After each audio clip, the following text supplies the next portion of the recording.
अस्सलाम वालेकुम नाजरीन, मैं हूँ मंसूर जंजुआ।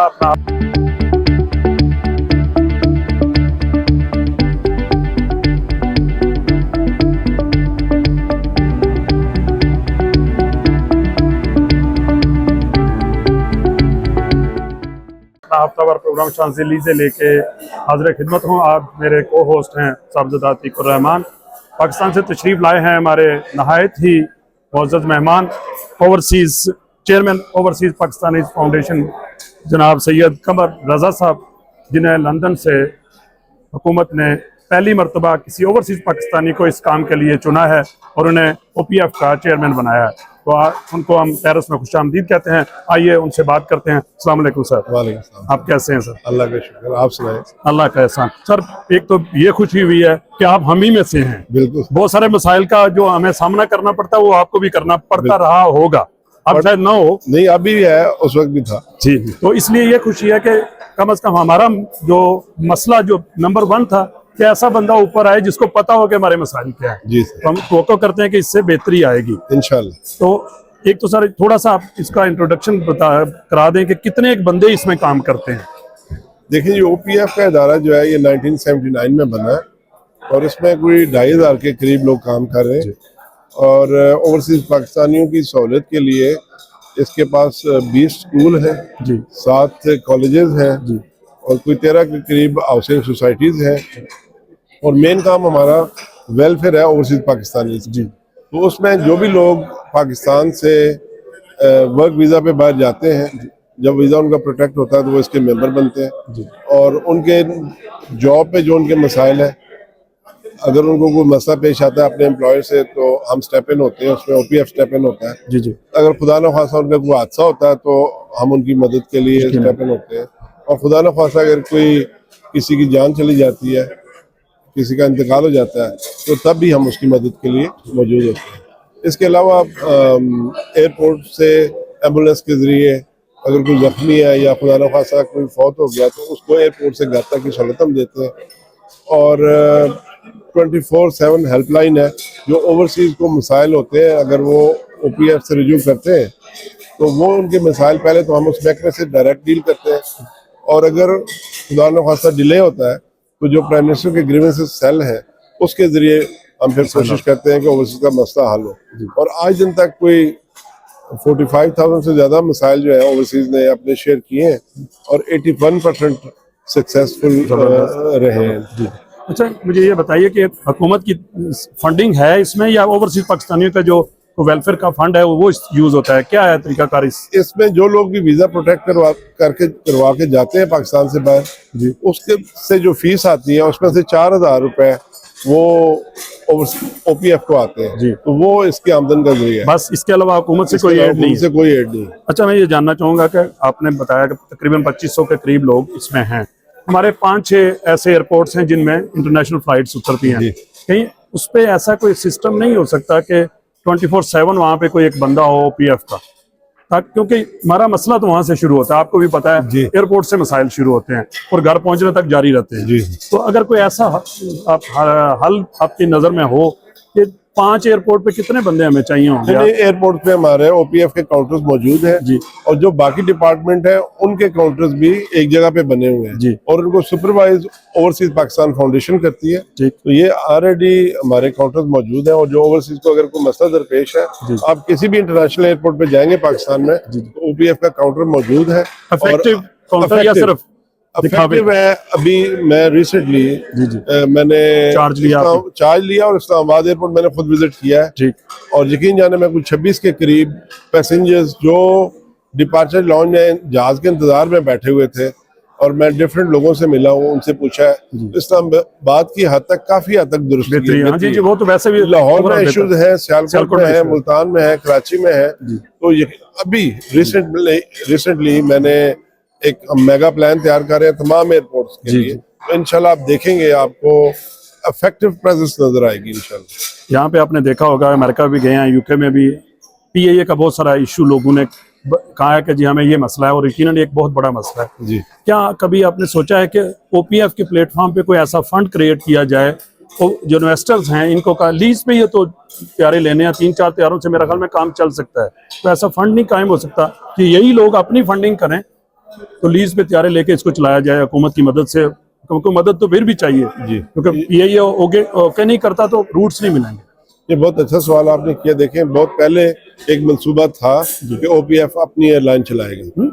उसमें डेनमार्क से मसूद खान साहब हैं, बहुत सारे लोग हैं जिनके पास बिलियनर हैं, तो उन्होंने काफी इस पे काम किया था, बट समहाउ हम ये नहीं कर पाए, आगे नहीं जा सके। और इस वक्त जो फाउंडेशन है, मैं समझता हूँ उस पर बहुत काम करने की जरूरत है। बल्कि मैं तो समझता हूँ आपकी अब जिम्मेदारी है, ये आप काम कर जाए सारी जिंदगी सबका नाम रहेगा। सर देखें, मेरी जो सोच है, हम बजाय उन पे बोझ बने मुल्क पे, अगर हम खुद कर जाएं तो बहुत अच्छा बात। आप ठीक फरमा रहे हैं, पर देखें काम मैं वही बात कमिट कर सकता हूँ जो मैं समझता हूँ कि हो सकती है। जी, पॉसिबिलिटी। देखें, इंशाल्लाह स्लोली ग्रेजुअली ओवरसीज के जो मसाइल हैं उनका हल पाकिस्तान के मफाद में है। यकीनन आज ओवरसीज पाकिस्तानी का कॉन्फिडेंस बहाल हो जाए तो हमें किसी और मुल्क की जाके मेहनत करने की जरूरत नहीं, कर्जों की जरूरत नहीं रहती। ओवरसीज पाकिस्तानी माशाल्लाह वो कंट्रीब्यूट कर सकते हैं कि हमें किसी और की जरूरत नहीं रहती। बिल्कुल सर। तो ओवरसीज का कॉन्फिडेंस बहाल करना, उसमें ये सारी बुनियादी चीजें हैं।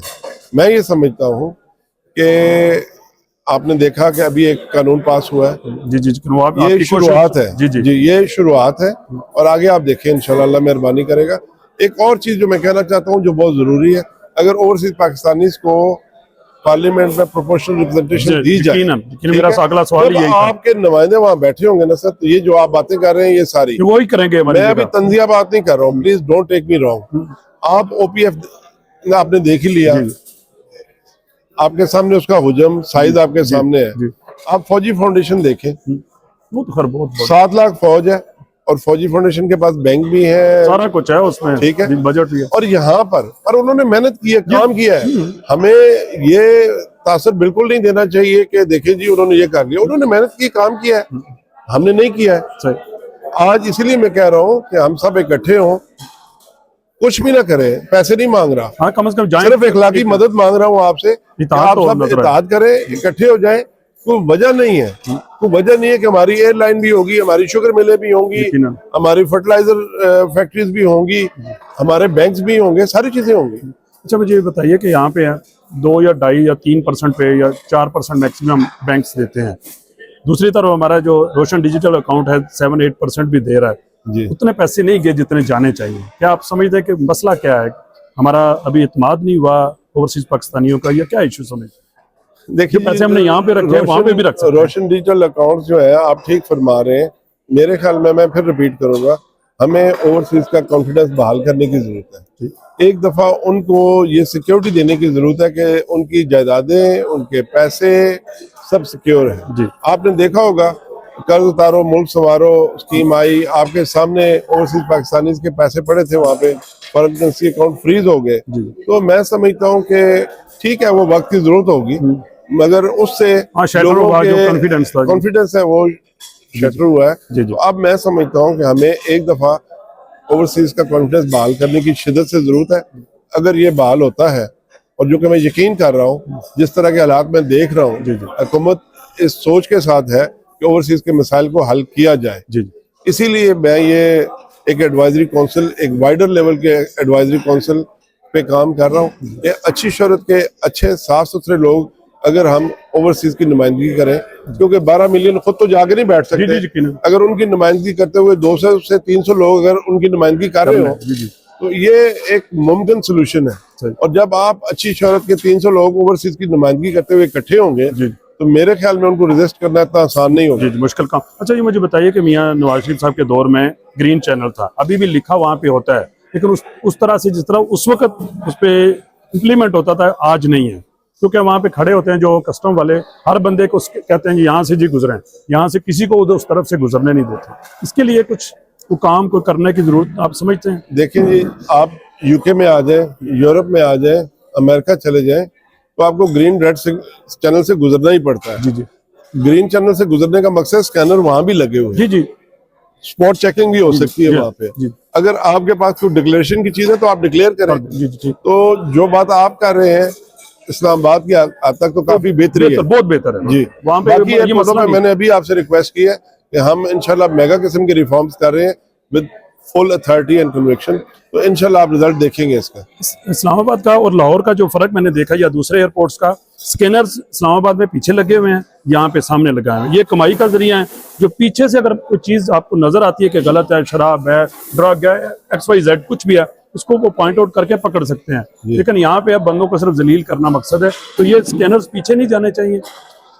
सर मैं ये तो नहीं कह सकता जिस तरह एयरपोर्ट पीछे इस्लामाबाद में हुआ, या आगे हो, पर मैं ये समझता हूँ कि अगर किसी के पास कोई ऐसी डिक्लेरेबल आइटम नहीं है तो उसको तंग नहीं होना करना चाहिए। और इंशाल्लाह कोशिश है पूरी। देखिए मसाइल है लोगों को अभी भी, जी जी, अब मैं उनको बयान करूं तो एक लंबी लिस्ट है, पर मसाइल है, इंशाल्लाह उसके हल के लिए काम कर रहे हैं और बहुत जल्दी मेरा आपसे वादा है इसका ओवरकम होगा।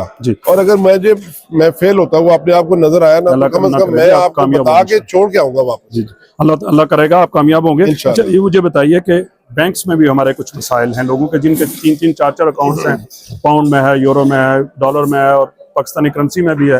तो ये नहीं होता कि साल के बाद उसको डॉर्मेंट में वो डाल देते हैं, क्योंकि वो इस्तेमाल नहीं होता। कई बार 2 हो रहे हैं, तीसरा नहीं हो रहा, चौथा नहीं हो रहा, उसके लिए बायोमेट्रिक मांगते हैं। कई बार आप कहते हैं आए लेटर दें। ओवरसीज पाकिस्तानियों के लिए आपको कोई थोड़ा सा लेटर स्टेट बैंक का लिखवाएं कि जनाब जो ओवरसीज पाकिस्तानी कम से कम उसका 2 साल तो पीरियड करें ना, क्योंकि 2 साल में एक चक्कर लगता ही है लोगों का।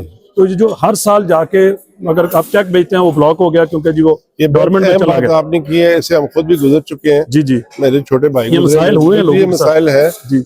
ऑनेस्टली मेरे दिमाग में नहीं था, आपने मेरे बहुत सारे अभी इसी तरह की इंशाल्लाह मैं नोट करके तो इस पे डेफिनेटली बात करूंगा। अगला एक बहुत सारी चीजें हमारी ऑनलाइन हो गई हैं, जो इमिग्रेशन के इश्यूज हैं, इटली में है, पुर्तगाल में है, यूनान में, जहाँ में भी इमिग्रेशन जारी रहती है, इलीगल लोग हमारे आते हैं और उनको मिलती है, उनका करेक्टर सर्टिफिकेट का जो इशू है ना, हर मरतबा उसको लेना पड़ता है, जाके बार बार उनको करवाना पड़ता है, अटेस्ट करवाना पड़ता है। अगर उसको ऑनलाइन कर दिया जाए तो आसान नहीं हो जाता, बहुत सारे मसाइल से जान छूट जाती है। उसकी डॉलरों में पेमेंट कर लें, थोड़ा सा महंगा कर लें, उसको $50-100 रख दें, लेकिन जो पीछे खानदान जलील होता है ना, उसकी वजह से यहाँ आने में लेट होता है। मेरे ख्याल में ये ऑनलाइन हो रहा है, और अगर इसमें कुछ कमी पेशी हुई तो मैं बिल्कुल नोट कर रहा हूँ इंशाल्लाह। ये जी ठीक। आज यहाँ पे बात हुई है स्कूल की भी, वो तो ज्यादातर तो गल्फ कंट्रीज में है, पता नहीं फिजिबल है या नहीं है, लेकिन एक आइडिया एक अच्छा है कि अगर ज्यादा नहीं हो सकता, 1 आध 2-4 टीचर ऐसे आ जाएं जो वीकेंड पे बच्चों को पढ़ा सके। ये बहुत अच्छा आइडिया है। देखें जो हम बात कर रहे हैं ना, कैसे नई नस्ल को पाकिस्तान की तरफ राग़िब किया जाए, उसके लिए हमने एक यूथ काउंसिल भी बनाई है, और अभी ये केस मिनिस्ट्री में गया, और इंशाल्लाह हम ये हमारा प्रोग्राम पहले से भी था जो रुक गया था, अभी मैंने आगे दोबारा शुरू करवाया है इसको कि यूथ विजिट करे पाकिस्तान। तो मैं ये समझता हूँ कि उससे ज्यादा इफेक्टिव ये है कि हम स्कूल बनाएं। जी हाँ, उसी प्लेटफॉर्म पे मेरा अभी आपसे अपनी स्पीच के दौरान वादा किया है, मैं इस पे वर्किंग करवाऊंगा और फिजिबल हुआ तो जरूर करेंगे। ठीक है।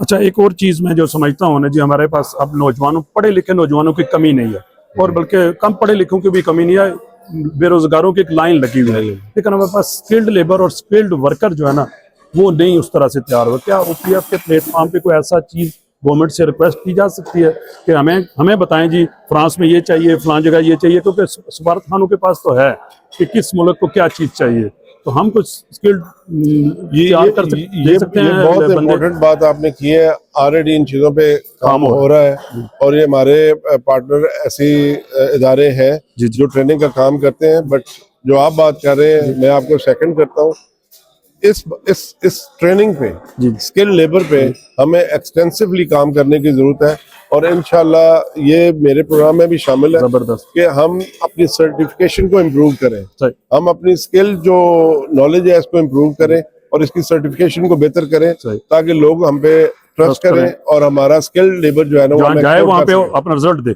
अच्छा सर, एक और बात जो है ना, जब ओवरसीज पाकिस्तानी तकरीबन आपने बताया 1.25 करोड़ के करीब है, तो हमारे पास ये मालूमात तो होती है यहाँ पे कि किस यूनिवर्सिटी को बच्चे चाहिए। बहुत सारी यूनिवर्सिटीज हैं जिनको बजट के इश्यूज हैं, वो दाखिले देना चाहती हैं, लेकिन पाकिस्तान में बैठे हुए बंदों को नहीं है पता। तो ऐसा कोई प्लेटफॉर्म नहीं बन सकता एम्बेसी के साथ मिलके, क्या हमारे जो ओवरसीज पाकिस्तानी हैं वो हम एक जो आप एडवाइजरी काउंसिल बना रहे हैं उनके जिम्मे लगा दें कि भाई आप ढूंढें किस किस यूनिवर्सिटी में क्या क्या स्कोप है, ताकि मैक्सिमम बच्चे हमारे भी आ सकें, यहाँ पे पढ़ सकें और आगे जाने का एक रास्ता खुल सके। ये भी बहुत अच्छी सजेशन है, मेरे ध्यान में नहीं थी।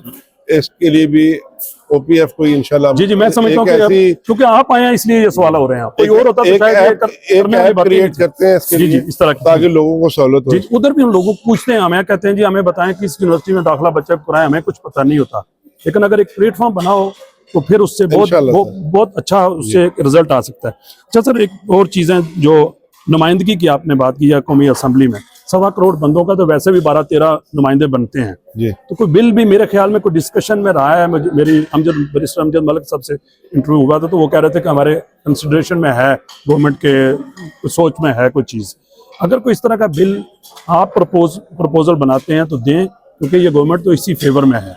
ये पिछले दिनों डिप्टी प्राइम मिनिस्टर सागदार साहब आए थे लंदन, उन्होंने एक बात की थी, जब हमें 2/3 अक्सरियत मिलेगी। सर मिल गई ना, अब अर्ज सुनो, जोर से ही मिली पर चलो मिल गई। नहीं मैं अर्ज करता हूँ, तो हमें एक्सक्यूजेस नहीं चाहिए। जी हमारा ये हक बनता है, हमें ये चाहिए सर, ये नुमाइंदगी के बगैर मसले नहीं आते। मैं अर्ज कर रहा हूँ देखें सर, कोई सियासी पार्टी इस चीज के मुतअम्मल नहीं हो सकती कि वो इस चीज की मुखालफत करे। जी बिल्कुल। ये हमारे उसी प्रोग्राम में जो पीपल्स पार्टी के सदर हैं मोहसिन बारी साहब, उन्होंने और PTI के साबका सदर उनके साथ खड़े थे, उन्होंने कहा जी डॉक्टर साहब ने ये बात की 2/3 तो कब होगी, पर हम पीपल्स पार्टी को भी कहते हैं, PTI को कहते हैं, वो भी साथ देंगे और हम ये बिल पास करेंगे। तो ये मेरा आपसे वादा है, जी ये बिल बहुत जल्दी मैं इंशाल्लाह असेंबली में लेके आऊंगा। ठीक है जी। अतीक साहब आप कुछ पूछना चाहेंगे?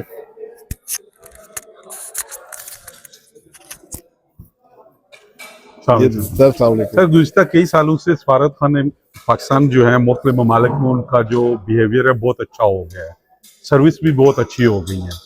लेकिन दूसरी तरफ हमारे जो कुछ अदारे हैं, महकमे हैं पाकिस्तान में, वो जिस तरह पाकिस्तान में लोगों को जलील करते हैं, उनके जो यहाँ पे लोग हैं वो यहाँ भी पाकिस्तानी को उसी तरह जलील कर रहे हैं। कुछ सफारत खानों में खास तौर पे जो पासपोर्ट सेक्शन है उसमें वजारत दाखिला के लोग बैठे हैं। अब ऑनलाइन सिस्टम सारा हो चुका है, ID कार्ड का भी और पासपोर्ट का भी। लेकिन आप ये देखें कि जब से पासपोर्ट ऑनलाइन हुआ है, अगर किसी बंदे ने, यहाँ पे बहुत सारे लोग जो दूसरे ममालिक की नेशनलिटी लेते हैं, ड्यूल नेशनल हैं, वो कभी होता है कि पासपोर्ट नहीं बनवाते, साल के बाद याद आता है, 2 साल के बाद वो बनाते हैं, तो उनकी इंक्वायरी पाकिस्तान चली जाती है। हालांकि जब आपके पास नादरा का सिस्टम है, आपका ID कार्ड जो है वो ऑनलाइन हो चुका है, आपका पासपोर्ट ऑनलाइन हो चुका है, तो इंक्वायरी के नाम पे लोगों को 5-5, 6-6 महीने जलील किया जाता है। जब तक पाकिस्तान में उनके घर वाले पैसे नहीं देते, पाकिस्तान से इंक्वायरी नहीं आती। एक तो सवाल हो गया सर ये, और ये मैं इसका जवाब दे दूं आपको। जी सर। सर ये बहुत ही अहम और बहुत इम्पोर्टेंट आपने क्वेश्चन रेज किया है। देखें, इसके 2 हिस्से हैं। जो इंक्वायरी की जो आप बात कर रहे हैं, मैं खुद आपसे इत्तेफाक करता हूं, अगर एक बंदे के पास नायकब कार्ड है तो उसके बाद अगर वो पासपोर्ट बनाना चाहता है तो इंक्वायरी क्यों? ठीक है, ये मैं ऑलरेडी क्वेश्चन रेज कर चुका हूँ, ये बहुत वैलिड है और ये मेरा आपसे वादा है, इस पे भी मैं काम करूंगा। और जो काम बाला है जिनकी दस्तरस में इसका फैसला है, इंशाल्लाह ये रिजॉल्व होने वाला है और हो जाएगा। दूसरी आपने बात की, देखें थोड़ा सा इंक का इशू बना, थोड़ा पेपर का इशू बना, थोड़ा डिले आया। वो डिले कैसे आया कि नॉर्मली अब लोग पासपोर्ट कम बनाते हैं, इसलिए कि ड्यूल नेशनलिटी आप नायकब कार्ड के जरिए ट्रैवल कर लेते हैं। पिछले दिनों पाकिस्तान के पास वैकेंसीज थी तो पाकिस्तान ने ऐलान किया कि ओवरसीज पाकिस्तानी पाकिस्तान के नाम पे हज के लिए जा सकते हैं, तो वहाँ हमें पासपोर्ट की जरूरत पड़ी। तो वहाँ पर हमने ये करवा लिया था, क्योंकि जो ओवर 60 है, एक तो उसको अपॉइंटमेंट की जरूरत नहीं है, दूसरा ये था जो इंक्वायरी की बात है, इंक्वायरी जाएगी 7 दिनों में, अगर जवाब ना आया तो जो अफसर बैठा है पासपोर्ट वाला, उसकी अथॉरिटी है, वो उसको इशू कर सकता है। तो ये मसला हल हुआ। मगर मैं आपकी बात की तायीद करता हूँ, ये सरियन गलत बात है। अगर किसी के पास नायकब कार्ड है और नायकब कार्ड पे वो ट्रैवल कर सकता है पाकिस्तान, पासपोर्ट देते हुए दोबारा इंक्वायरी क्यों? और इस पे काम हो रहा है, इंशाल्लाह आप देखेंगे। दूसरा इसी से सर मुतल्लिका एक और बेहद अहम सवाल है, हुकूमत पाकिस्तान ने करोड़ों अरबों रुपए लगा के ऑनलाइन सिस्टम बनाया पासपोर्ट का, और ये भी कहा जाता है और क्रेडिट दिया जाता है कि दुनिया का जदीद तरीन सिस्टम है। अब मसला ये है कि जिस तरह ID कार्ड तकरीबन 100% ऑनलाइन है, उसकी वजह से सफारत खानों में कौंसलेट जो है हमारे, वहाँ पे कुछ वैकेंसियाँ कम हो गई हैं। अब जो पासपोर्ट खासतौर पर वजारत दाखिला के जो लोग हैं, उन्होंने क्या किया है कि उन्होंने कहा कि अगर लोगों के पासपोर्ट भी ऑनलाइन होने इशू हो गए, काम सीधा चलना शुरू हो गया, तो फिर हमारी तो जो वैकेंसीज है बाहर के ममालिक में ये खत्म हो जाएंगी। अब आप 20 लोगों को बिठा के उन्हें कहे जी ऑनलाइन 20 पासपोर्ट वो अप्लाई करें, एक भी जो है वो सर ऑनलाइन 100% नहीं होगा। वो कहीं ना कहीं उसमें रुकावट आएगी, आपकी आंखों का कलर ठीक नहीं आ रहा, आपकी स्क्रीन नहीं सही आ रही, आपका फिंगरप्रिंट। अगर दुनिया का जदीद तरीन सिस्टम लगा के तो वो या तो वो सिस्टम हुकूमत खत्म कर दे ताकि जो ऑनलाइन लोग मुलाजम रखे हुए हैं वो फारिग हो जाए, तो या फिर सफारत खानों में बाद में जब मुख्तलिफ सफारत खानों में मुख्तलिफ लोगों से बात हुई तो उन्होंने कहा जी ये सब मिली भुगत है। तो वो कहते हैं कि अगर ऑनलाइन लोगों के पासपोर्ट बनने 100% शुरू हो गए तो जो 2-2, 3-3, 4-4 वैकेंसियां हर सफारत खाने और कौंसलेट में हैं वो खत्म करनी पड़ेंगी। तो इसलिए वो उस पर कोई ना कोई उजर लगा के ताकि लोगों को एम्बेसियों में जाना पड़े और रीजन हो कि ये एम्बेसी में इसलिए लोग बैठे हैं क्योंकि लोग ऑनलाइन नहीं कर सकते, तो एम्बेसी में आते हैं तो वो हल हो जाता है। ठीक साहब, ये बहुत अहम बात आप सामने लेके आए हैं।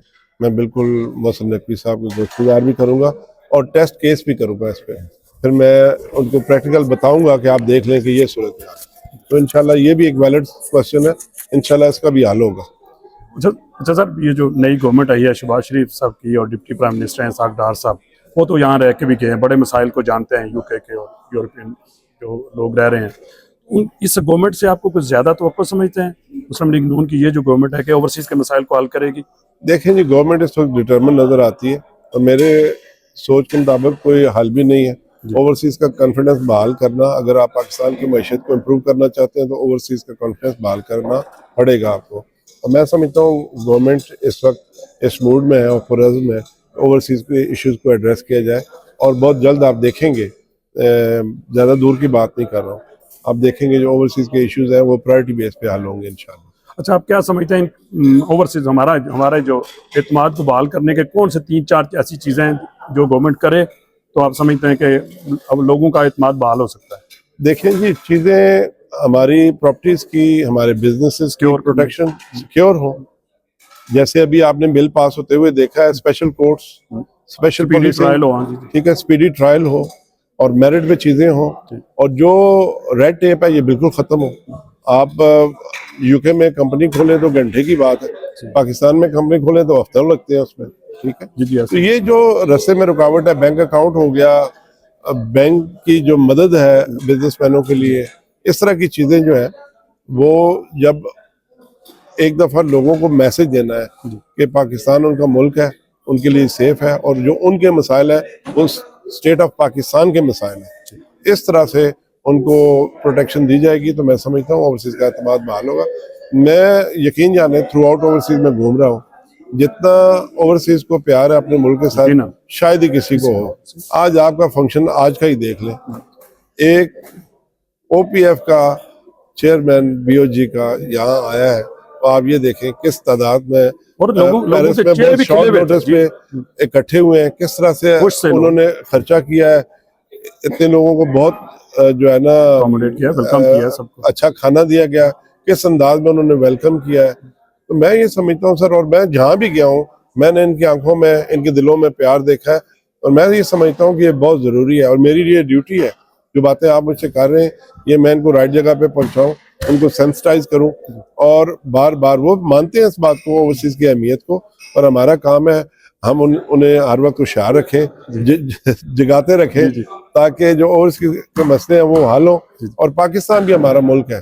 देखें, आप फ्रांस में रह रहे हो, जर्मनी में रह रहे हो, बरतानिया में रह रहे हो, अमेरिका में रह रहे हो, हम चेहरे से पाकिस्तानी हैं, दिल से पाकिस्तानी और पाकिस्तानी रहेंगे। नो डाउट इन मुल्कों ने हमें बहुत कुछ दिया है, ये हमारी कंट्री ऑफ एडॉप्शन है, ये हमारे बच्चों का फ्यूचर है, उनका मदरलैंड बन चुका है। तो पाकिस्तान हमारा कंट्री ऑफ ओरिजिन है, हमारे बच्चे भी पैदा यहाँ हुए हैं, वो भी शक्ल से पाकिस्तानी है। पाकिस्तान की इज्जत, पाकिस्तान की सरबुलंदी हमारी सरबुलंदी है, हमारी इज्जत है। तो इंशाअल्लाह मैं ये समझता हूँ पाकिस्तान को इस मुश्किल की घड़ी से कोई निकाल सकता है तो वो ओवरसीज पाकिस्तानीज है। तो इंशाअल्लाह आपकी दुआओं से मिलकर काम करेंगे और इनकी जो इज्जत है, अहमियत है, तौकीर है, उसमें इजाफा होगा और इंशाअल्लाह हम आप सब मिलके पाकिस्तान को दिन दुगनी रात चुगनी तरक्की देंगे इंशाअल्लाह। आखिरी सवाल सर, आपने अपनी तकरीर में कहा कि मैंने 6 महीने का टाइम अपने आप को दिया है कि ये मसाइल जो है ना, जो बड़े बड़े मसाइल हैं उनको लाइन अप करके उनको ख़त्म करने की कोशिश करनी है। तो ओवरसीज पाकिस्तानी आपसे क्या तवक्को करेंगे? वाकई आप डिटर्मिन्ड हैं? सर 2 महीने हुए हैं तो ये बिल आप देख सकते हैं। मुझे अल्लाह से बड़ी उम्मीद है, इंशाल्लाह। अगर मेरी नीयत साफ है और मैं इस सोच के साथ हूँ कि मैंने खिदमत करनी है, मैं इसको इबादत समझ के कर रहा हूँ, तो इंशाल्लाह मुझे काफ़ी उम्मीद है, काफ़ी उम्मीद है। इंशाल्लाह। इंशाल्लाह। बहुत शुक्रिया सर, फिर my मुलाकात pleasure. होगी। बहुत शुक्रिया बिस्मिल्लाह। साहब, बहुत शुक्रिया। Thank you sir, thank you. ये थे नाजरीन ओवरसीज OPF के चेयरमैन सैयद कमर रजा साहब, इनका शुक्रिया, आपका भी शुक्रिया। इंशाल्लाह फिर बात होगी। अल्लाह हाफिज़।